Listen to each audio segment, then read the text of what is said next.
Okay, this is a good question, and you might. I mean, I'm going to sort of send you on a task in the past, so you can dust off the DeLorean and put some trash in the flux capacitor and take a little trip in the past.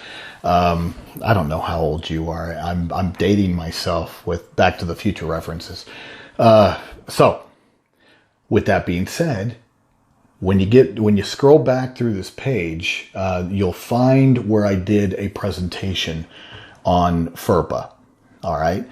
And then within that presentation, I have links to documents and outlines explaining FERPA as it relates to video footage and how that is weighed with regards to personally identifiable information and a student record, or having the video footage considered a student record.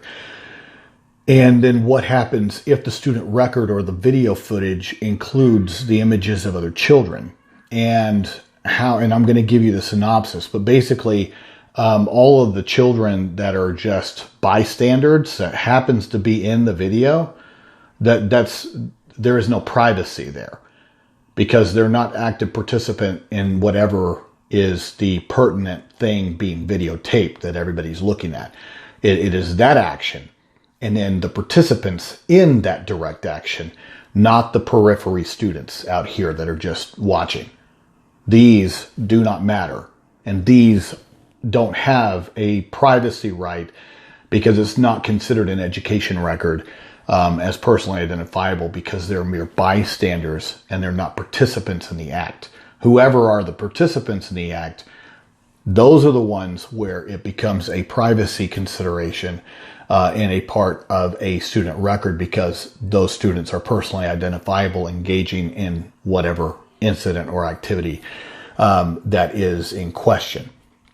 So narrowing it down to that, then at that point you have to do an analysis on, whether your child's the victim or your child's the aggressor.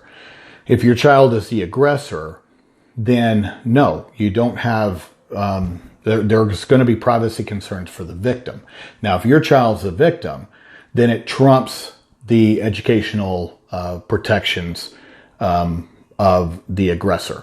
And you do have a right under FERPA to be able to view the video unobstructed, with the child's face in view.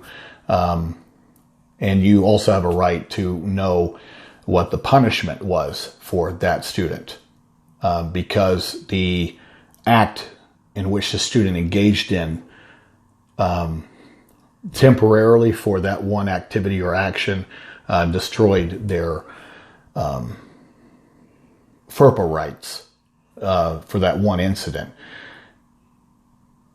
But like I said, if you go back and you...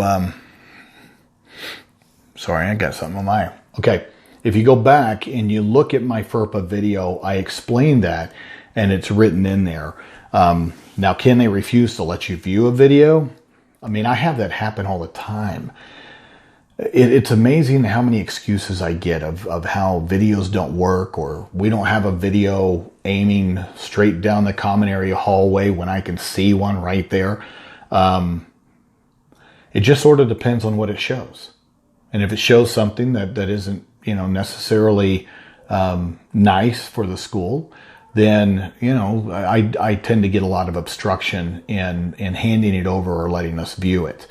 If it's something that is very damning to my client, I can't tell you how crisp, clear, HD that these things become. If it's something that is damning or damaging to my client, and because they control the video, it tends to be a song and dance on whether or not you can have it. What I always recommend, though, is that you immediately send documentation, something that is time-stamped like an email with a return receipt marked on your email, so that you know when they opened it, so that they can't give you any excuses, or a return receipt letting you know when they opened your email, where you clearly state that you are wanting them to preserve the video footage from whatever date of the incident, and that they are not to erase over it, they are not to destroy it. That during this time frame, you're going to be working with them to try to view it. But if you are unsuccessful, then you will need to get an attorney involved to compel the school district to have you view it. And then you can arm yourself with, that information from my presentation on FERPA to bolster your requests that they maintain and preserve that video. Because if you don't do that, then they're going to erase over it in 30 days or 45 days, whatever cycle that is. They just don't maintain these things. It takes a lot of memory. So you have to sit there and say, I need this date saved. It's a marker. And if they end up coming back and saying, oh, oops, we recorded over it, then see, you have a marker here. And then you have a marker to where a federal judge can, or a state judge can hammer the hell out of them for destruction of evidence. So there you go. I mean, it's chess pieces. It's just moving stupid chess pieces. It's ridiculous we have to do this. But unfortunately, when it comes to things like this, that's what you got to do.